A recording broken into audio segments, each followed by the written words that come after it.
So welcome to this online class in week 2, where we're going to go through the material that's on the Moodle website. Then we're going to go through some of the material that's covered in week 1 and week 2. And then there's more material for you on the website. And we'll introduce some of the areas we're going to cover in the weeks to come in this subject of action research. If you go to the Moodle website, you'll see the background information on what we are covering each week and when we're meeting in weeks 2, 4, 6, 8, 10 and 12. If any of these dates don't line up or you're not able to attend, please get in touch and we'll see what we can do to work with you on those. And then there is also going to be online video recordings and readings provided for weeks 1, 3, 5, 7, 9, 11. So there is something there for each week that we're going to cover. You're encouraged to continue to develop your professional portfolio, that is material and resources that you'll be able to use in teaching and when you apply for jobs. You're also encouraged to keep an observation journal where you observe the ways in which schools run and how teachers teach, and you gather further information that you'll be able to use as well. So each fortnight we'll meet in the even-numbered weeks, and there'll be opportunities for you to ask questions. And as well, you can post on forums or send me emails, and I'm happy to ask questions and arrange other times to meet if you need other times as well. I encourage you to please go to the personal introductions page and to introduce yourself and some background, just as Marie Lee has given some background there. And if you want to add further information each week, tell us a bit about your background and who you are. My name is Dr. Sam Hay, and after beginning as a science and maths teacher over many years, occasionally teaching primary and having some contact with prep and being involved in schools and Christian schools over many years, I then moved on to teach tertiary education and do a master's and PhD, and been teaching tertiary students in many subjects and topic areas over many years, including Christian subjects as well, which I have a particular interest in, from Bible and theology through to history and sociology and research, and lots of other topic areas as well. Though I've always had a passion for teaching in schools, and every few weeks or now and again, I go back into schools and teach English, maths at the moment. I've taught some art classes recently, and so I teach in a wide variety of subjects and areas, as well as doing some research and research writing as well. So I'm excited to be on this journey with you in learning about action research. I've had opportunity to travel overseas to different places where they teach in England, USA, and different countries. And it's exciting to see what people are doing in different places as they teach, write, research, everything from prep in year 1, 2, 3 through to high school and tertiary and beyond. In the student handout, you'll see a description of the subject and what's covered each week and what we seek to cover. And so in week 1, we look at the subject and what it covers, and there's some readings there. In week 2, we go on to plan the action research project. And then in weeks 3, 4, 5, 6, 7, we further develop the action research project and what we are going to be covering. So have a read through that. Particularly important in the student handout is the 2 major assignments that we are doing. So the first one is the proposal, and then the second one is the final project that you do. So week 5, you have your proposal due, 2,000 words, and then at the conclusion in weeks 12, 13, you have the final research project, and you can count your 2,000 words proposal into your project. So you only have about 6,000 more to do to put it all together. Now, in the proposal, you're asked to establish the question that you're wanting to ask about English or maths or an area that you are looking at. And we're wanting to ask some interesting questions about how students learn and how we can take action to help them learn better. And then you write that up as the proposal. And over the next couple of weeks, we'll talk more about how to prepare the proposal. And then after that, from week 5 through to week 12 and 13, you carry out an action, or you develop a plan to carry out an action, and you gather literature and you write up what you are doing, and then you have your completed project. So further information about that can be found in the handout that you'll find on the Moodle website. So as I mentioned before, it's worth developing a plan for the whole semester in which you lay out when everything is due. It's worth also developing a plan for each week in order to ensure that you have enough time for the subjects that you're studying. And if you're studying 4 subjects, then you need to allocate enough time for those subjects, 10 hours for each subject. 4 subjects, you'd need 40 hours a week in order to complete those subjects well. So in the first week, we are introducing the tasks that we have, and we're also introducing the topic of action research and what an action research project is and what it involves. So action research is simply taking an action to improve how students do. And this action can be anything that helps the students to do well in their learning. So in week 1, we've put a video that I've prepared that outlines what action research involves. So I encourage you to watch that. And I've also put some readings up on action research and what it involves that I encourage you to look at.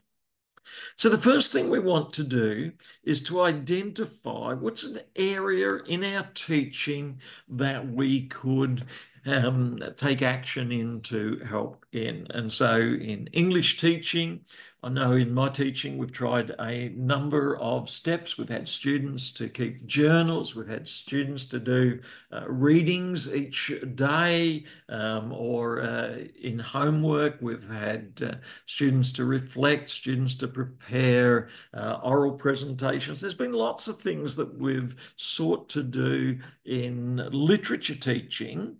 And in doing that, we then reflect on how our actions, our plans and projects help students to learn. In our action research project, a major part of what we do in your proposal of 2,000 words, 1,000 words or more, could be reviewing the literature. So you want to implement a plan like journal writing, something like that. And then in your plan, you might then get students to practice writing a journal in a certain way. And so one of the very useful sources of resource can be the college library and the journals and books that they have there. Another one is Google Scholar. So you take a search engine like Google Scholar and you put in, say, action research project. So we're looking for some examples of action research project. And so if I put inverted commas around action research into Google Scholar, and then I'm interested in doing a project on literacy, say, and I want to help students in primary school in literacy, then I might have a look at some other projects. So there's one here on play and literacy in preschools. There's a lot of discussion on play and how it can help in development of learning, including literacy. There's another one here on school libraries as a resource tool in action research. And so getting students excited about the library and what can be found in the library. We find here a master's resource that's been prepared.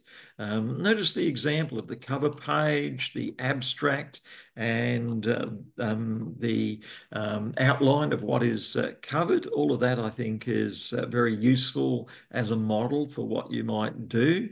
Clearly, a master's level is further on, more advanced, but it's good to have a model that's going to stretch you a little bit forward, but as long as you don't stress about that. So we introduce the dissertation, what literacy is about, and then reading. And so you can see how material has been gathered here on what is involved. And then if I want to quote material from that, I click on Cite, C-I-T-E, click on Control-C, I make a copy of that. I carry that over to where I'm writing in my document, Control-V, I paste it, and I've got that reference there. And so I can then make a summary in my own words of some of the material. I've then got a reference that I can take notes on. I then make a note of where I find this material so I can come back to it later. Here I copy the link address and make a note of that resource, which I can find later through that link address. And so we've got other action research projects here as examples that you can use. Here's a nice one on reading skills for third grade primary. So if that was my interest, and we could do the same with mathematics too, couldn't we? And we're wanting to focus on those two in particular. So we've got an abstract at the beginning, we've got an introduction, and the introduction interacts with scholars. So notice the depth of scholarly support provided in this paragraph. So, I mean, this is not just quoting 8 or 10 scholars for the whole of the essay. This is quoting 8 or 10 scholars for the sentence. I think that really pleases a lecturer when they see that level of interaction in their work. But don't be put off if you find that too high a bar, sort of the Olympics of assignment writing. So we don't want to scare you off at that level. So Action Research Project, we're collecting interactions with scholarly literature on a question that we are wanting to look at, and then we develop the topic, we review the literature, and we develop the question further, and then we have a plan. How are we going to find out about how reading works or how library helps or whatever is the project? One way to go, as I said, as a simple basic approach would be that you could simply interview teachers. So you can do either a basic proposal, and in your basic proposal, you could do interview teachers. Also, you can do just the proposal. So we're okay for you to do just the proposal. So if you want to do just the proposal, then that's okay. And your final 8,000 words can be just the proposal. You don't have to actually carry it out. If you choose to carry it out, we need a page that does an ethics proposal. And in the ethics proposal, and we'd like every student to do an ethics proposal. And in the ethics proposal, you say, this is my project. This is how I'm taking care ethically to ensure everything works well. And then you may carry out your action, that is introduce students to the library, get them excited about the library, or introduce students to journal writing, get them excited about journal writing, and then you carry that out, and then you collect the data. And there's various ways to collect the data. You could just gather information by interviewing fellow teachers. There might be data that your school's collecting already. There could be interviews that you could carry out, or you could collect samples of work that the students do. There's lots of ways you can collect the data, and then you've got to analyse the data, or you've got to propose how the data would be analysed. And then you go back to your literatures again and you discuss your conclusions, your findings, what you find through this project. And we're doing it all the time subconsciously. You buy a car, you ask a question, what car do I want? Obviously, a red car will go faster. And so you do your research, do red cars go faster or something? And then you make your decision. We recently thought about getting a hybrid, and we asked then, should we get a battery electric car, and then asked a few questions. So gather the information, you ask the questions, and then having gathered the data, you analyse the data, you make the decision, you draw up your conclusions, and then you know your decision's right. And every day when we're teaching, with the maths teaching, this is how we go. With behaviour management, we try various styles of behaviour management to help the students there. One of the challenges, of course, is often we don't know what's going on in their heads or in their homes. There's all sorts of other things going on, and how do you work with not knowing so much that's happening as well? So that's the Action Research project that we are working on, and we're going to do further work on that each week. And then in week 2, we again look at what an action research project is, how there's a number of paradigms. One paradigm is that we're objectively looking at what's taking place. We're quantitatively measuring what's taking place. As students begin the class year, we give them an IQ test and we work out these are the bright students and these are the not so bright students. Shah, can you tell me what's the problem with that approach? Measuring at the beginning of the year IQ and then categorising the students as bright students and not so bright. What's the problem with that approach, Shah? The problem as a teacher or problem as a student? Oh, both, yes. So as a teacher, when I'm teaching the classroom and I don't know about the approach of the different students, so sometimes there are students who are the visual learners, some who are the audio learners. So that's all the students have a different approach. So before delivering and before organizing my lessons, I should have a complete idea of the approach of the students so I can organize my lessons according to the approach of my students. That's exactly right. There are concerns that if we label the students without really understanding their background, a student that we label as not so bright may in fact be very bright. And a student as we label as very bright at the beginning of the year, there may be other reasons for why they're getting good results. And so we may have a very poor understanding of what's going on. We don't understand what's going on in their homes, in their heads. There's all sorts of things can confuse the results. And so we've got to be careful that what we think is going on is what's actually going on. So if I objectively measure IQ and quantitatively give it a mark, some students have got 110 other IQ, others have got 95 IQ. We may not be as objective and as quantitative as we think.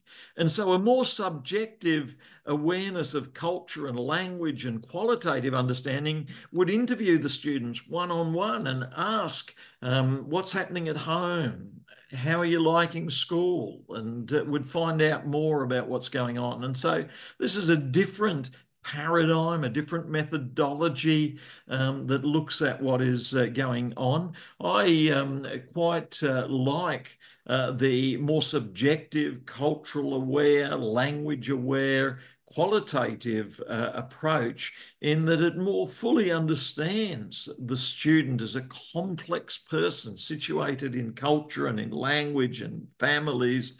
So that it understands a lot more is going on. And so there's some of the things that we may consider as we are seeking to teach well and as we're introducing a language project. In week 2, moving on beyond what a action research project is, in week 2, we are thinking about what's our plan? How we're going to go about what we do. And so again, we're thinking a bit more deeply about the question we have, the area that we're looking at, and what we're going to cover. Let's just go through and think a little bit further about the projects that you may be involved with that you'd like to pursue. Shah, going a bit further, what years do you teach? What subjects do you teach? And what area could you research and look at? Shah? I was first in the Sydney, and then I was teaching from the year 7 to the 12 in a college. So the Yes. area of from year 7 to the 10, just year 7 to 12. Mm. But currently I am in ACT, and here I am teaching from year 7 to 10.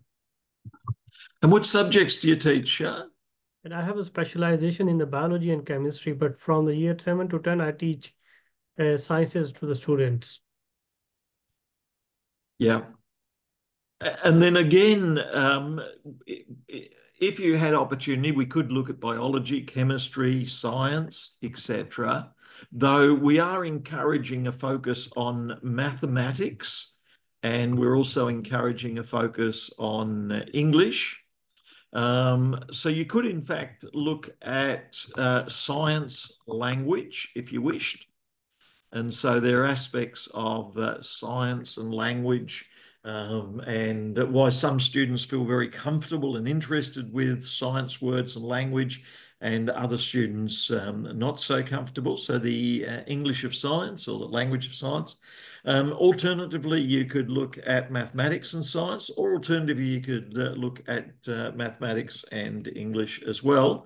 Do you have any thoughts yourself at this stage, Shah, if you were to write down 3 or 4 areas that you could look at that relate to maths and English, where your passionate questions might be, topic areas? Any thoughts yet, Shah?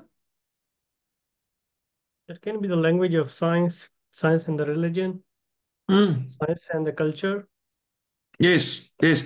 I'm particularly interested in science and religion in that one of the things that attracted me to science when I was at high school was wonder and awe, and particularly biology. If I saw, say, a bird, I would think that it's amazing what is there, that sense of awe. And it was interesting reading John Wesley, who's the father of Methodism. He actually looked at birds as well, and he would go out and observe birds and things because again, he was fascinated by that sense of awe. Interestingly, Wesley was also taught logic at Oxford University, and he also was interested in the sciences and electricity, and so that link between religion and science I find quite fascinating.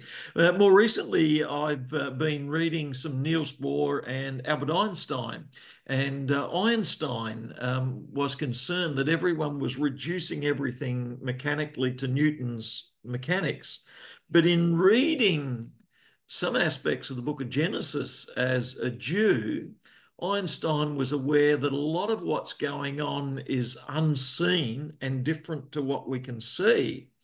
And working in a patent's office, he had an idea that light may not be just as we think we can see it, more could be going on. And so Einstein, partly motivated by his religion, comes up with ideas. So I think religion and science is quite fascinating in that we often see religion and science not working together, but for many people, they do work together.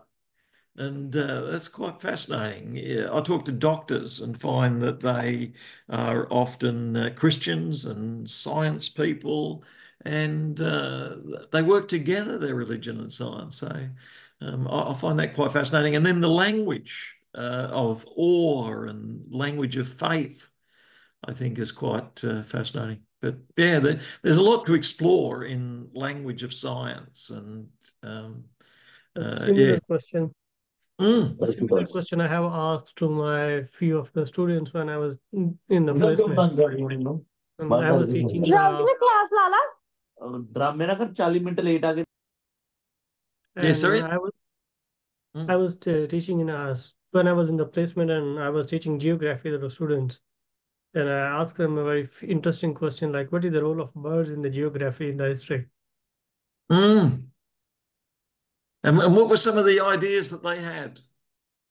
And they, in the meantime, they just Google and they say, like, we can use the bird for locating the different things. Yes, yes. There's so much could be explored, isn't there? It would be Yeah. so interesting to explore. Marie Lee, have you managed to give further thought to topic areas that you might like to explore in this action research project? Marie Lee. No, I haven't, not yet. Yeah, no, that's good. Sahar, have you given any further thoughts as to topics that you might explore? Yeah, I could do maths in business studies. Mm. Is all the time there are things that obviously need to be considered in business studies, which actually involve a lot of math. For instance, in terms of accounting and finance in different companies, there's taxation. Yeah, there is profitability in business studies, calculating different ratios. So all of that. And if I have to focus on English in business studies, like for instance literacy, then students actually have to write business plans or business reports. So how do they write those? So it could be writing in business studies. There has to be specific business terminology used and proper formatting of reports.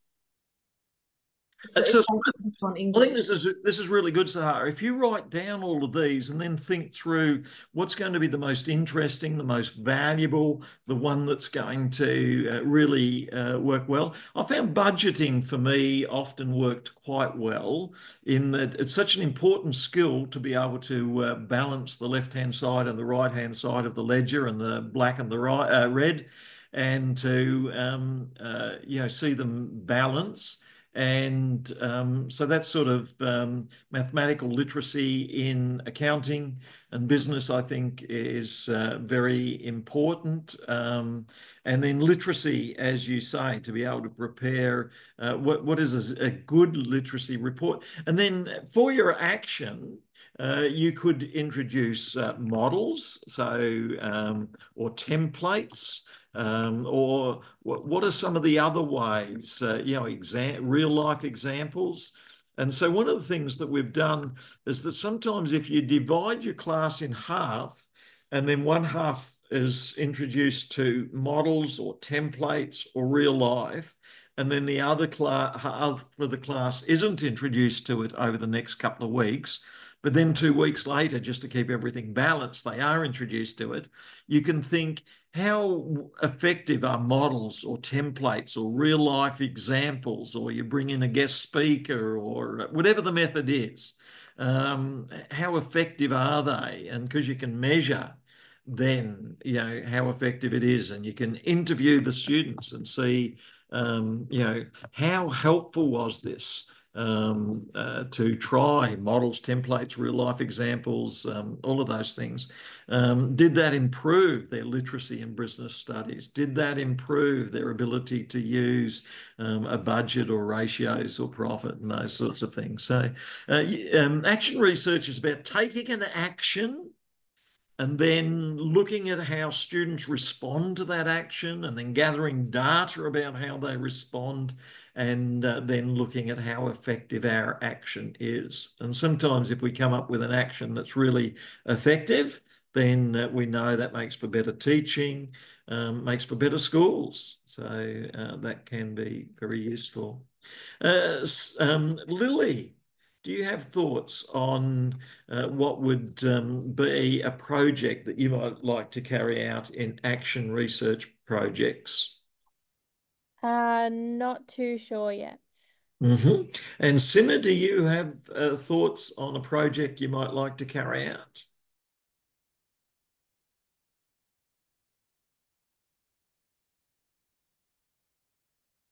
And Muskin, do you have thoughts on a project that you might like to carry out? Not now. I'm Yeah, not sure. Yeah, I'm not sure right now. yeah. So it's important to try and think of something that links to English or mathematics in the years that you teach, in the subjects that you teach, that could be used as an example this time over the next 4 or 5 weeks in your proposal, and then over the next 10, 11, 12, 13 weeks in your project. What could be some action that you could take to improve learning and teaching? And then next step is, what data can you gather? And as I say, the simplest data gathering. So the simplest data would be the literature review. So the literature review, you go to Google Scholar or you go to the college library, and in the literature review, you gather data from the scholarly literatures. The second thing you can do is you can do interviews of teachers. So you could interview teachers and ask, how do you teach business studies well? How do you teach English in business studies? Or you could go to science teachers. How do you teach the language of science? How do you know the students are understanding? So if you interview teachers as well as do the literature review, you've got a lot of great information, and your data could be the interviews with teachers.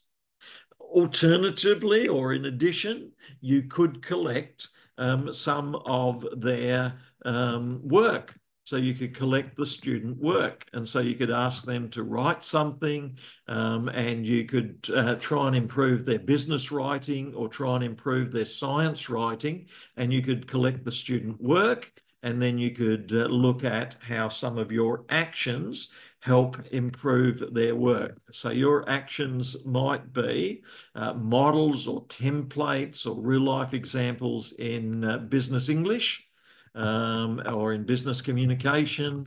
And you might find that when you show this material to the students, you get better student work.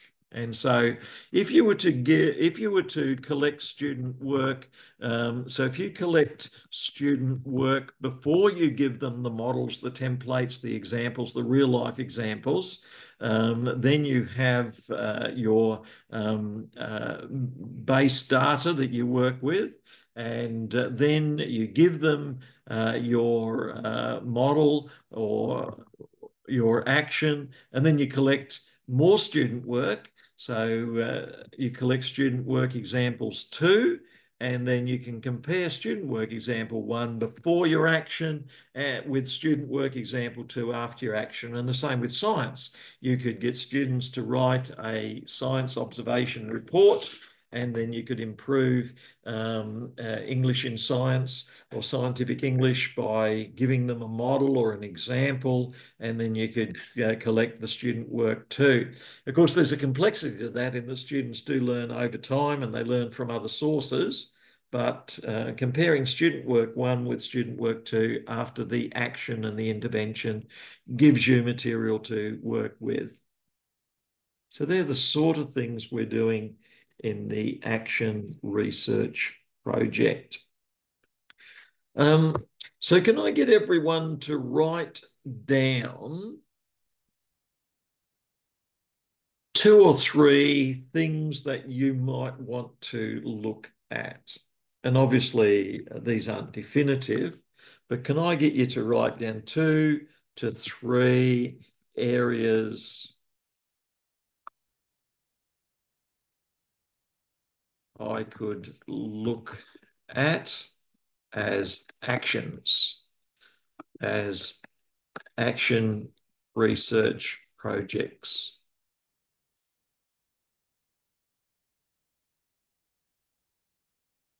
I have written 2 to 3 things, multiple things for my that is coming into my mind.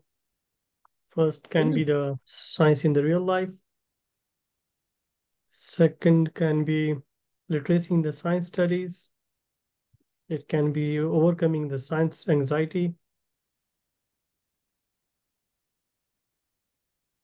Yeah, love that. What was the second one? So we got science in the real lives, overcoming science anxiety. What was the other one, Shah? Science in the real lives, overcoming science anxiety, and it can be literacy in science studies. Mm. And you could also do projects. You could also do pursuing their areas of interest. There's all sorts of things you could do, isn't there? Yeah. And of course, if we're wanting to improve mathematics or if we're wanting to improve English literacy, I guess we've got to think, how does that improve their English literacy? Yeah, and so that's the challenge, isn't it? Mm. And of course, let's just go again to Google Scholar and improving science literacy, improving science literacy. And so we've got a number of examples here. This one won't let us. Notice how on this side oh yeah, it does. It does have over here. So we've got the, if it had nothing over the side, we wouldn't be able to read it. But this one does have the connection over on the side that we can read. So improving science literacy through reading strategies. So this is a nice example, and this is a Doctor of Education, so there's quite a high level, probably 50 to 80,000 words that has been written here on the purpose of this action research study is to look at scientific reading intervention model. And so it's looking at a private high school in South Carolina in the USA. And then they're looking at how they comprehend chemistry. And so they have a pre-test where they code how students do on the pre-test of chemistry, and then they have a post-test and see whether their reading of chemistry has improved. So it's quite a fascinating study, isn't it? It's because some students find chemistry quite difficult. Interestingly, we could ask Sahar and Marie. Sahar first, do you find reading about chemistry, oxygen and sodium easy or hard? Sahar and then Marie Lee. So Sahar, how do you find reading about chemistry? Oh, it's overwhelming for me. I don't know. I don't like chemistry. It's been a long time since I actually studied. Last I studied it in when I was in high school. So when I was in years 11, 12. Yes. The last time Yes. I studied chemistry, and it was one of my least favorite subjects. So I get overwhelmed reading about different elements. Sometimes I couldn't even pronounce them correctly, and yeah, it just doesn't make sense. But if someone explains it with visuals and everything, then the reading it actually starts making sense. So Yeah, that's wonderful. You're the perfect example. That's exactly what we're looking at here. So, Shah, you found your first perfect example of someone with chemistry anxiety, totally overwhelmed. So, well done, Shah. You're a wonderful example. Yeah. What about Marie Lee? Have we found another person with, do you find reading chemistry, sodium, potassium, magnesium, easy or hard? Pretty similar to Sahar. Very similar experience. I also Yes. didn't. I had My high school chemistry teacher wasn't very good either, so it made it a lot harder and Yes, kind of yes. put me off science. Yeah. Yeah. Aren't they great examples? I mean, and you probably find the same, Shah. I know as a science teacher, I would always like to think that out of my 30 students, they're all passionately interested and they understand everything. But I'm probably overly optimistic. And I think all our science teachers probably are overly optimistic, aren't we?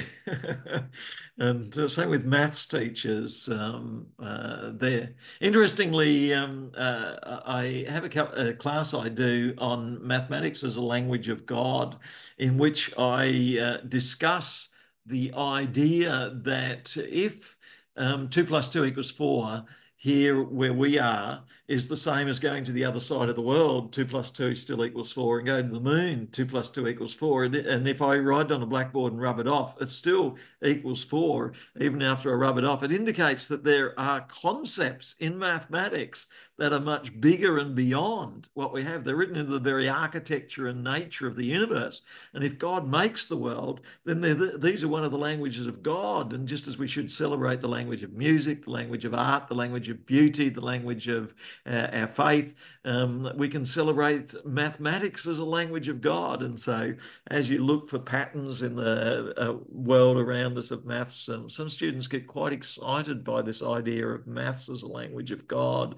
And the same with science. If science is studying God's world and we're finding languages, then science can be more friendly than we think. And so there are ways that we can look at these links and help break down these anxieties. But yeah, we've got to work with students slowly and gently. So yeah, language and science, I think, is a great concept. And here in this example that I've just got from Google Scholar on science and literacy, it really shows the challenge in any subject. I think anytime you do a subject for the first time, it can be really scary. I remember doing algebra at, was it in year 11, 12, and how it can be so scary if you come across concepts that you've never come across before. And yeah.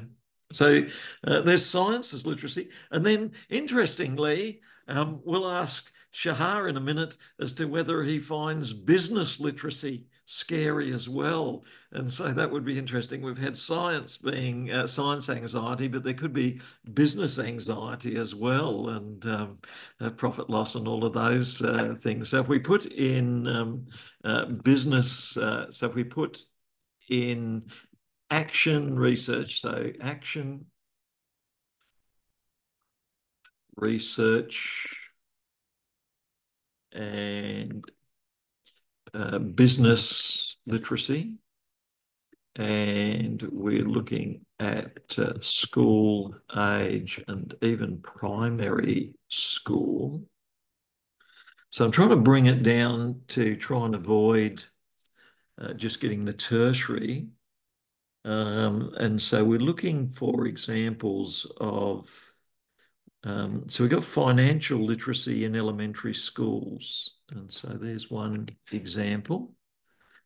And there would be others, I'm sure, that we could find using the college library or Google Scholar, looking at business literacy. So here's a Journal of Education, and we're looking at financial literacy. And we need more financial literacy in our world, but there are various ways in which people can't read the financial documents. How can we improve financial literacy? And so there's a literature review of what has been written about financial literacy and financial literacy education in elementary school, and how do people learn financial literacy concepts. I mean, one of the great things you can do with financial literacy is give people paper money and to get them to do transactions and do real life examples. And then if you gave half the class some real life examples with trading in paper money and then didn't give that to the other class, would half the class do well because you gave them this action that helped improve how they did. And so here we've got a method. We want to improve financial literacy. Here's a model and that. So this is the sort of thing we're doing. We're thinking of ways to improve our teaching through actions that we might do, and we're gathering some material on that. Yeah. So, Shah, do you have any further thoughts on science literacy and that which you might investigate as ways of improving science literacy? Any thoughts on how you could gather some data on whether your efforts to improve science literacy are going to work? Shah? So for collection of the data, I may go to I have a placement in the next few days. So I can collect the data from the school for the different class levels.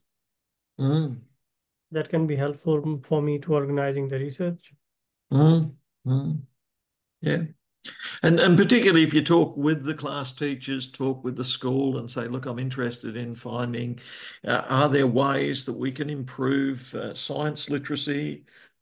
I'm interested in finding out ways to help them engage with complex scientific words. I think in biology, words there, and when students are first introduced to cells or mitosis or introduced to other biological concepts, or whether students are introduced to the literacy of chemistry or the literacy of physics. There's all sorts of areas, literacies in science. I guess you have to make a decision then. Are you going to focus on particular subdisciplines in science? And you really have to look at what's the school covering, what are you teaching, and and then how do you gather the data? And there can be different opportunities arise for gathering the data. So we're really reflecting on what opportunities are there for gathering good data in the teaching that we do in our schools, and then how can we analyse this data and become better at what we do, more professional at what we do. So that's what we're doing in this project, and then we're writing it up. And then in the writing up, there's a standard process where you do a literature review, you then have a plan, you do an action, and then you gather data and you analyse the data. So it's about 5 or 6 steps that you take. Yeah. I've already been doing the research as a research scholar back in Pakistan. Yeah. I have MPhil in biological sciences. Yes. Do you have thoughts on what are some of the things that we can do to most help students overcome their anxieties and learn the concepts? Do you have any thoughts on what helps students to do well? I think I always found some students love really hands-on things, that which they can observe. So there's a lot of different ways. Do you have any thoughts, Shah, on what helps them develop their literacy? If we want to develop the literacy, simple example is when we are reading the science. Reading the science is completely a different thing from the observation of the real science. Today, I was watching a different experiment regarding the physics. Physics is not my subject, but interestingly, that was coming in my social profiles and I've watched different videos. So those were about the magnetic field and the electric fields. So when we read the magnetic and the electric field, it's quite difficult to understand. But when we really have a hands-on practice and we look at the experiments, it's quite easy to learn these things. So if I have to improve the literacy of my students, I am a teacher and classroom. So to improve the literacy of my students, I can do some hands-on practice. Maybe giving them some animations to watch at least. If I'm unable to give them hands-on practice. So, and after that, there can be life. Like when I was young, and one of my siblings who organized a few things for me, like organizing different charts, different videos around my room where I used to live. So the different charts in my room with the different process, different cycles, and the different things. After that, the learning for me was completely different. That's so So good. And I like that idea of reflecting on how you learnt too, Shah. And you can have a paragraph, personal reflecting on how your experience of real life examples was helpful to you. And also, I like that idea of, say, electric fields in particular. And I think if you can see a cathode ray oscilloscope and you can see the lines going across it and it shows what the electric fields are doing. And if you were to ask students to describe what's happening with electric fields before they saw the cathode ray oscilloscope and they write a short paragraph, and if you collected all of those and you got them to write a number on it and students, or their name, whichever, and then you got them to watch the cathode ray oscilloscope and everything that was going on and then ask the same questions again, you would imagine there'd be a vast improvement, wouldn't you? And that would show how these can help. And then similar with models and examples and charts there. And so that's taking an action that you feel is very valuable for improving what occurs, and then collecting data, which can be some written data that students have, or you might interview the students. There'd be two different ways of gathering the data, and then you're writing it up, and then you're going to Google Scholar, say, or going to the college library and gathering information from other students and scholars and professors who've written about how students learn science literacy, and then you're writing that up. So big welcome to Ryan. So we've certainly putting quite a bit of the material up on Moodle. So each week there'll be some material on Moodle, some readings on Moodle. There'll be some videos there as well, which you can watch of myself and others. And then you can work your way through that. But Ryan, tell us a bit more about where are you at and what subjects do you teach? What years, Ryan? Hi, everyone. Sorry I'm late. I had it in my calendar for 7 o'clock and I just got home and realized. I work at a school called the Scots College in Sydney, but I work at their boarding campus down in Kangaroo Valley. So the boys, we only teach year 9 and they do a mixture of academic classes where I teach science, biology in particular. And really that's it. But I also teach them mountain biking and some outdoor skills and things. The boys board with us for 6 months. No phones, no internet. We are back to the basics. So yeah, it's a really good place. I love it, but it can be pretty intense sometimes. Yeah, my background was in computer engineering. So now I teach science, do a bit of IT work, and my action research, I haven't fully come up with an idea yet, but I'd really like to do some work on simulations and iPad simulations to teach science topics. Yeah, sounds good. I like that idea of simulations. And that's similar to what we were talking about, Shah, is that if you were to seek to improve science literacy, because we're being encouraged to either focus on literacy or numeracy.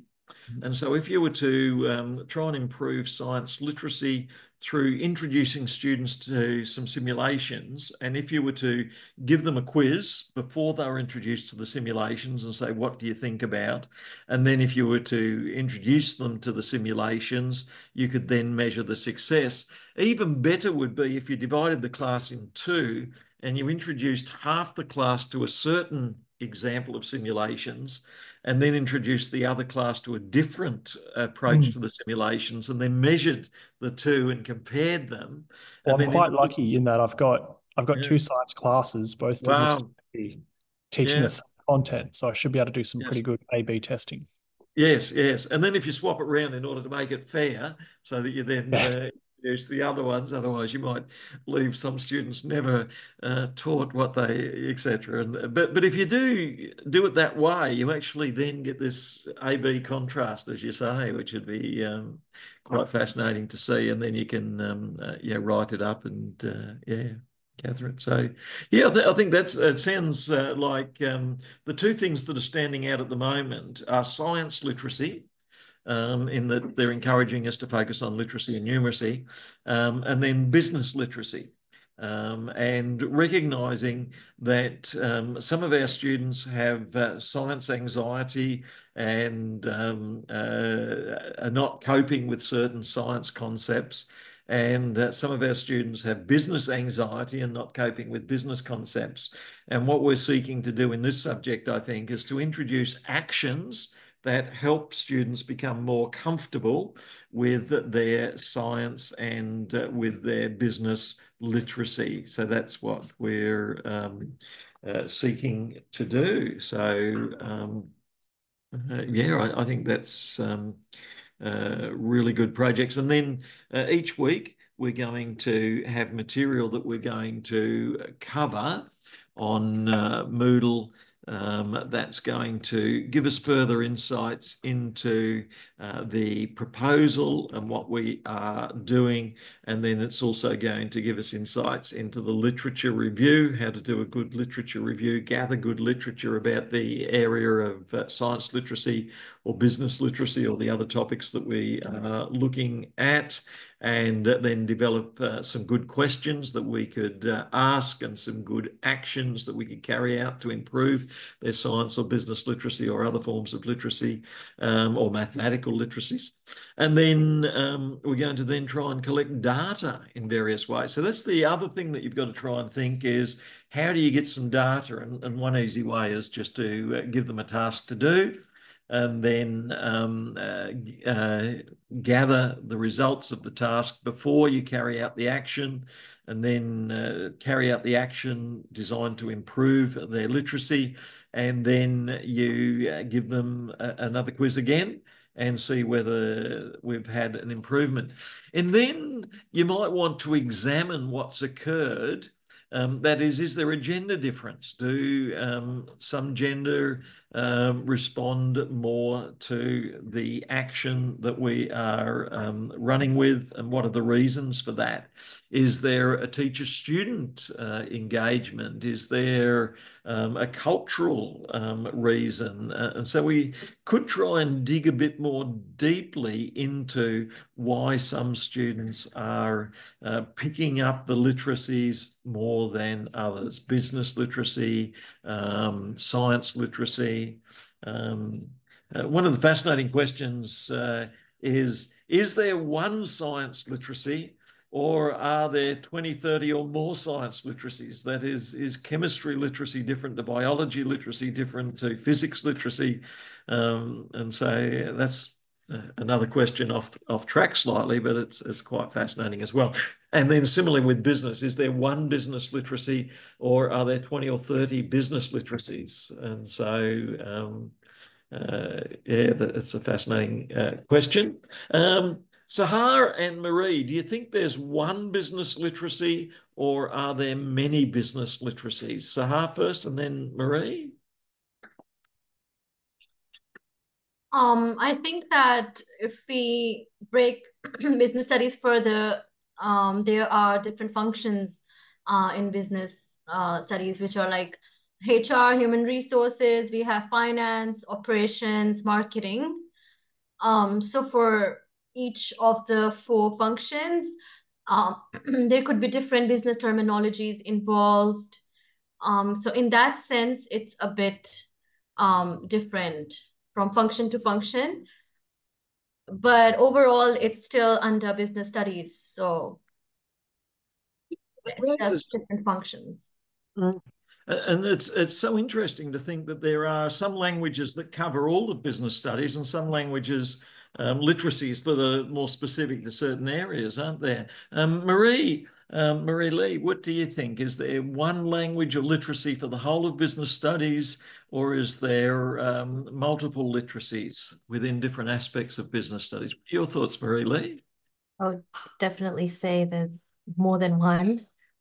Depending on which kind of topic that you focus on, it can, I think there's also like a mathematical literacy that you have to go into for business, which is different type of literacy, I guess. But yeah, basically what Sahar was saying, there's so many different topics in literacy. There's like finance and like the economics and politics, and can get into a whole lot of different things. Yeah. So I think that's interesting. Just these are little things that you stumble across as you're looking at these questions of how we teach. If there are multiple literacies, are students struggling with these multiple literacies? And how do we communicate these different literacies that we're wanting to work with? And how do we break down the anxieties? This raises interesting theoretical questions too, as how do we learn these new languages? That is, when you're exposed to business studies or chemistry or physics for the first time, we all naturally would have an anxiety about how we're going to learn these concepts. We all might have a romantic idea too that'll be fascinating. I found biology quite friendly, whereas chemistry, I was okay with chemistry. The challenge with chemistry is that you can't actually see the atoms and what's going on so much. You need concepts there, don't you? And then physics became even more abstract when you've got, V equals ut plus half at squared and all of those other physics equations. You can't sort of see what's happening there so much. And so, yeah, you got some quite complexities there. Ryan, do you have thoughts on how students learn these different concepts and literacies, and why some students struggle with the abstract or with complex sciences? Any thoughts, Ryan? I'm still fairly new to teaching, so I don't know if I can really comment holistically. I think in my experience, you either come from a background of liking stories and art and remembering information, in which some of the sciences like biology tend to be better because you can remember stuff, whereas science is more towards the physics, are about a core understanding. And so if you understand that core, you have that literacy in the theory, you can solve a lot of problems. And so it's two different ways of approaching it. It's why I feel like the two seem to be at polar opposites, even though they are very similar in their approach and teaching. Yeah, I don't know. It's hard to describe. It tends to be that those who like maths go towards the physics because it's a similar style, similar literacy. They can pull in a lot of their other skills. Whereas those who don't go towards sciences like biology, where it's a lot of remembering facts and interactions like that.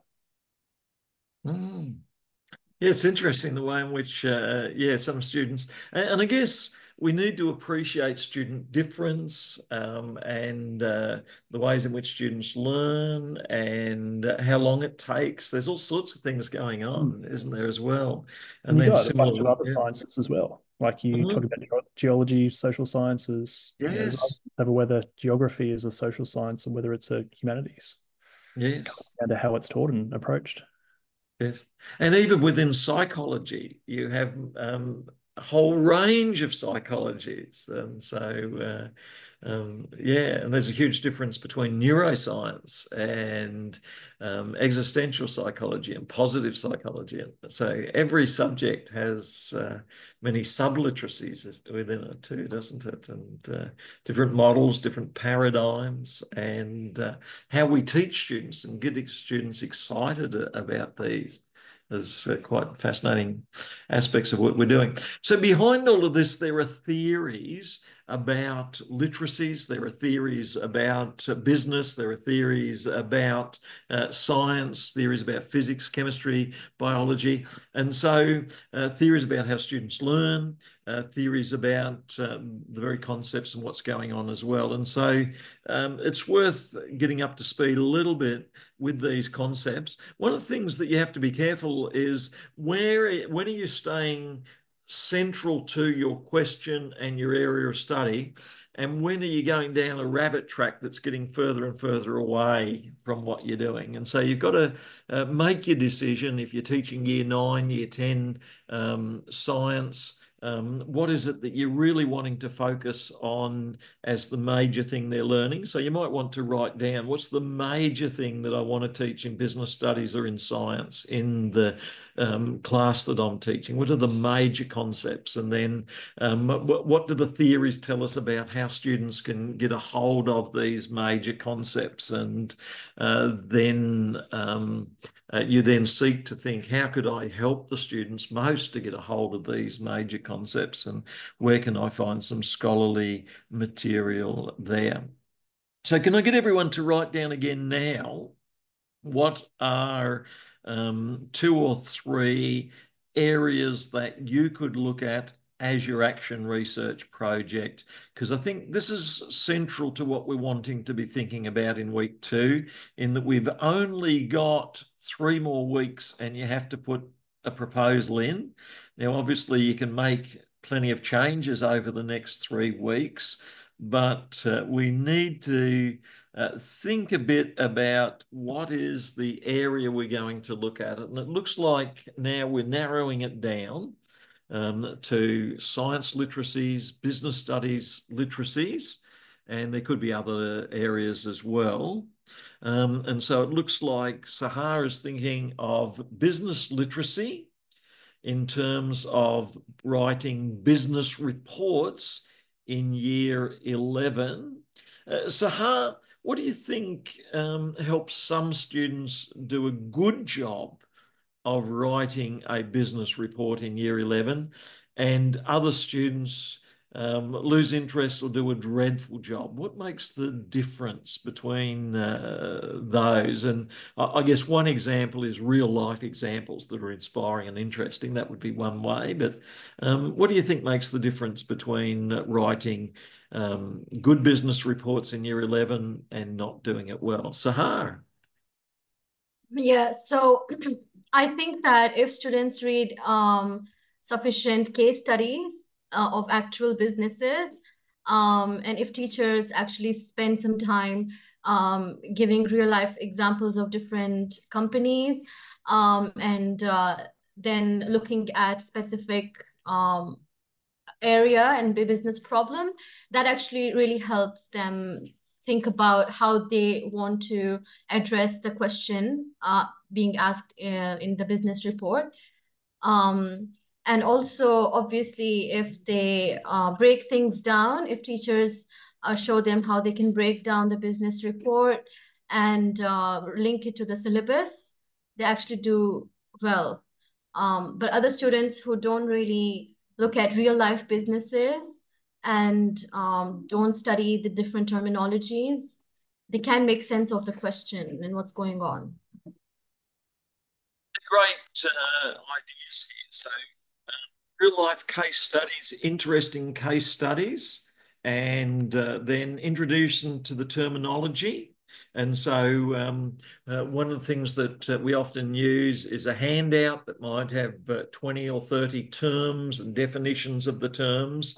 And if you were to give that to the students and look at how that helps them, having the terminologies clearly written out, and then breaking down the business reports, examples and models. So these are all actions that you could take.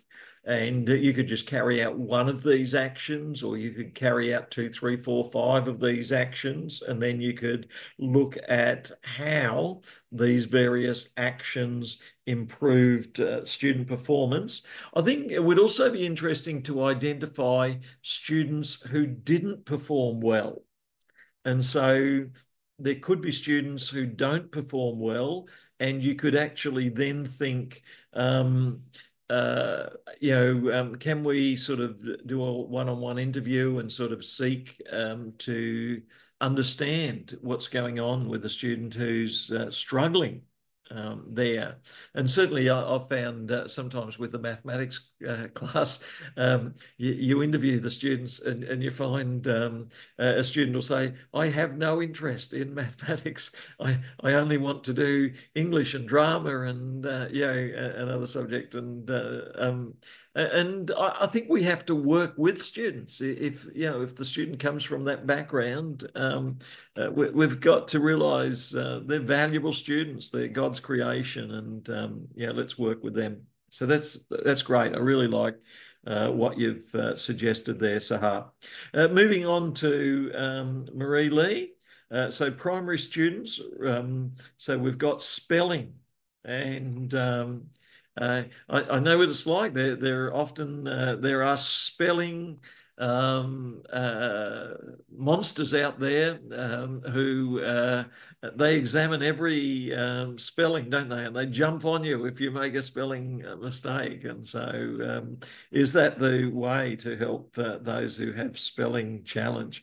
Imagine the poor student in year 1 or year 2 who's got a spelling difficulty, and the teachers in school are coming down on them, and then they go home, and then their mum and dad are coming down on them with their spelling, and then their grandparents are coming down. I mean, some students are really traumatized by this whole spelling process. So Marie Lee, you're onto something really valuable there with spelling difficulty and anxiety.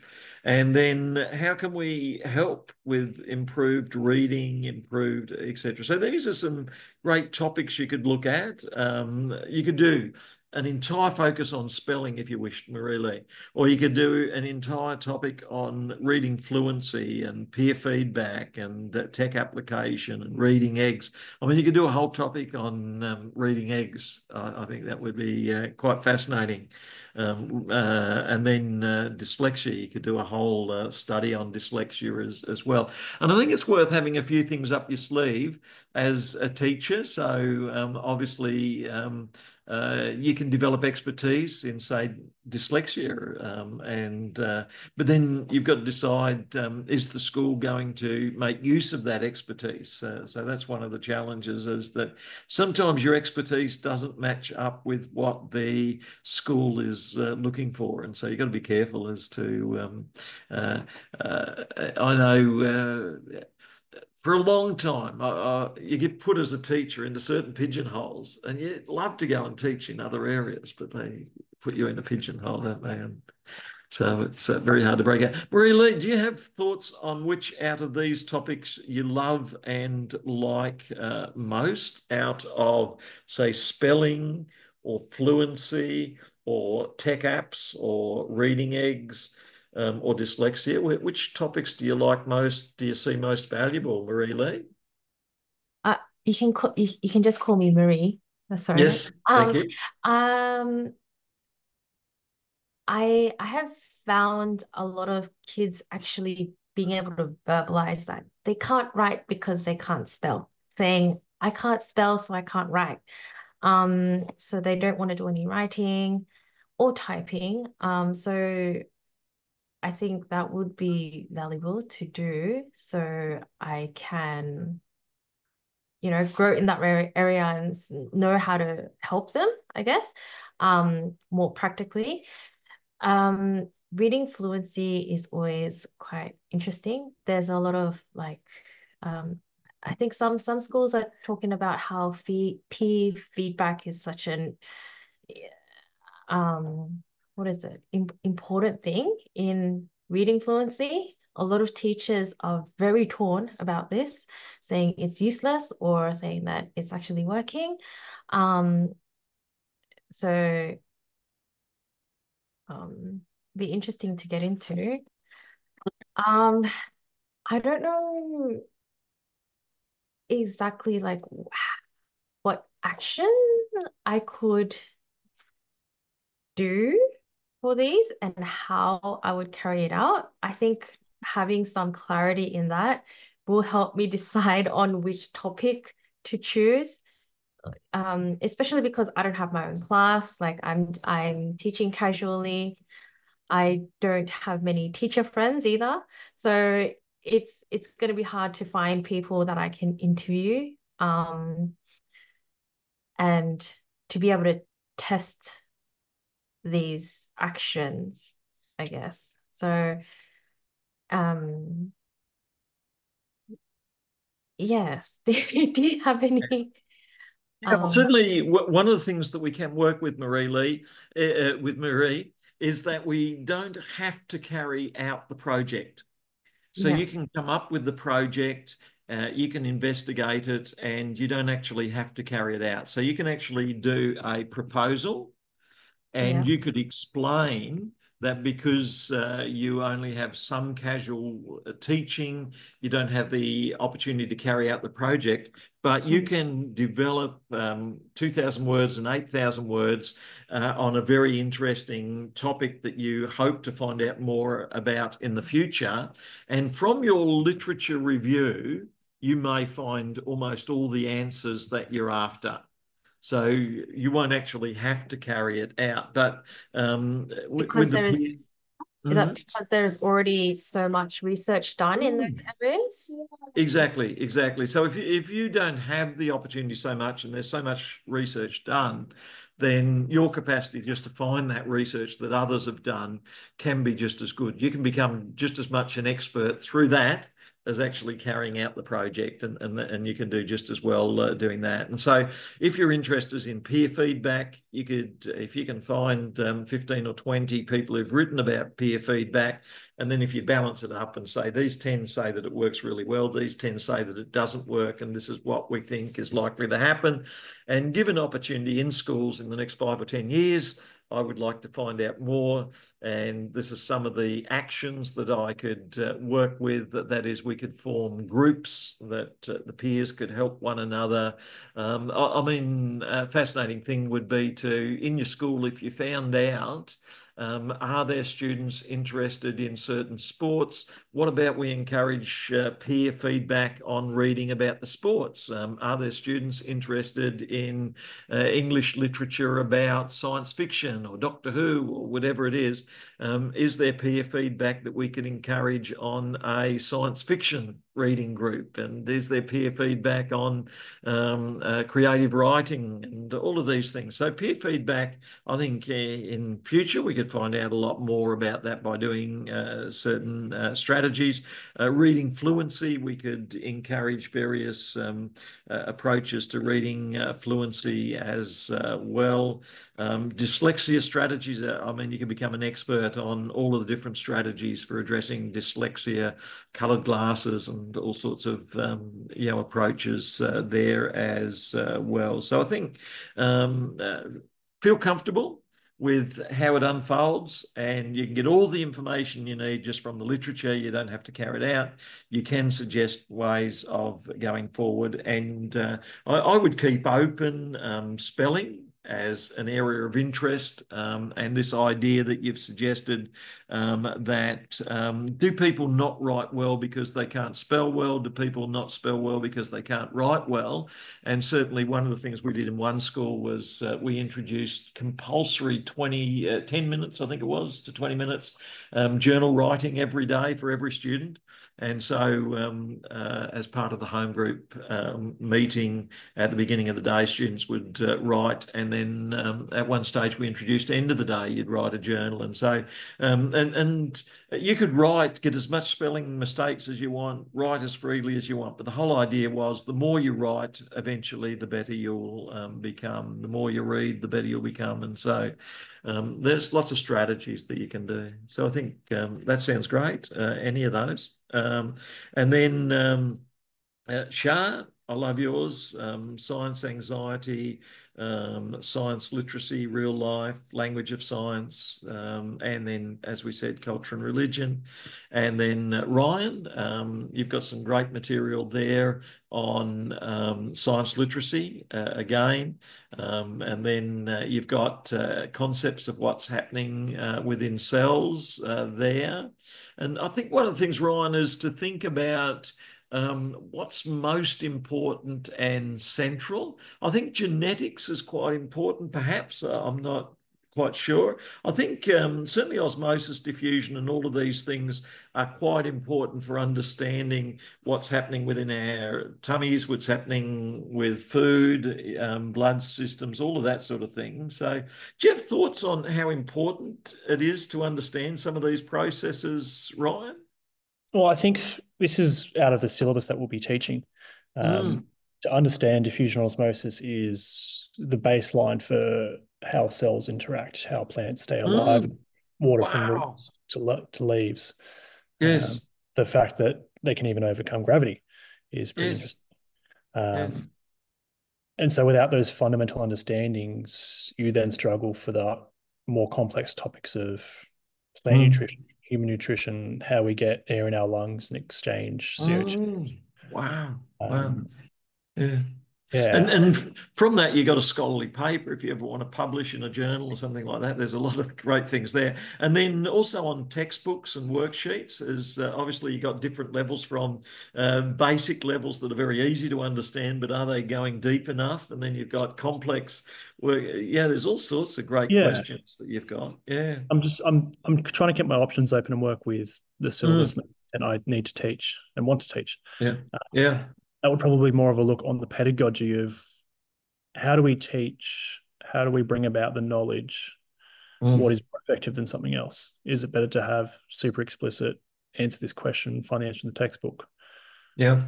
That might be better on a test and understand kind of narrow literacy, but no, not have that deep comprehension. Yeah. So that's something to think about. Yeah, oh, that's great. That's great. Now, we will be meeting every 2 weeks, and so we meet in 2 weeks' time. If you ever find that we don't meet often enough, or if you ever need more information, send me an email and we can keep in touch there. If you ever have any questions, then send those questions through to me, and we can certainly keep in touch as we go through. And I'll be putting videos up, 1 video each week, plus other reading and material there as well. Anytime you want to send through ideas about your topic, how you're approaching it, feel free to send me an email or get in touch and say, this is what I'm thinking of doing. And it doesn't take me but a few minutes to respond to that and send you some feedback on that. So ordinarily we don't meet next week, but we do meet the week after, and that'll be quite a crucial meeting in that that'll be the meeting about a week before your assignment is due. So we meet in week 4. Your proposal of 2,000 words, 40% is due the week following. So we're really firming up. What's the question we're looking at? In the proposal, about half your proposal, it'd be good to have as literature review, where you've reviewed what are people saying about this question that you're looking at. It'd be good to have a paragraph or more on what is action research. It would be good to have a paragraph or more on what is research. You might have a little bit on theories of how students learn, of education, what's going on in learning. You might have theories on business education or science education, things that you're looking at, and then get really focused and more specific on the actual question you're focusing on. So there's sorts of things that you'll have in your proposal. The more scholars you interact with in your proposal, the better off it will be, I think. You might also have some material in there on the methodology that you use. So you may do interviews, you may do, or as we were saying with Marie, that you may apologise away and say that you don't have any classes that you're actually teaching, but you'll do a great job of gathering research and what scholars have said, and that can go just as well. You don't actually have to carry it out. You can just put forward proposals and ideas about how it could be done. So and in that you could say, given opportunities in schools, I would carry out these actions, I'd measure them, I would interview, and you could talk about methodology. So you could write a page or 2 on methodologies as well. what are the methodologies that you would use, data collection, interviews, observations, all sorts of things there. So running through, do we have any questions from Marie as to what we are doing over the project and what we're doing? Marie, any questions? I think I'm good for now. Thanks. Sounds good. Ryan, any questions? Nope, nothing from me. I'll fling them through if and when they come up. Sounds good. Shah, any questions? Not for now. Hope to have many questions in the next meeting. Sounds good. And Sahar, any questions? No, I'm good at the moment. Yeah, sounds good. So if you have any questions at all, just email them through. Happy to answer them. Otherwise, I'll put something up for next week, week 3 as well. And then in week 4, we'll be doing a major discussion as to what we're doing before we hand in our material a week later for the proposal. And then you can make changes as well as you then go through the project and we meet again. One of the challenges is that after week 4, we don't meet according to my calendar until about 3 or 4 weeks later or longer. It may even be a month or so later. In week 6 is not until about October.